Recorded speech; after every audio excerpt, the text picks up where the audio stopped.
Minsan may mga taong dati mong kasama sa pangarap, pero ngayon alaala na lang.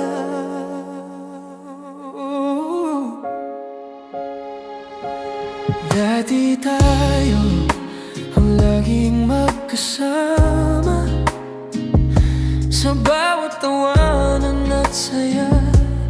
Akala ko noon walang katapusan ang pagmamahalang ating pinanghawakan man. Sa bawat gabing magkausap, parang ngayon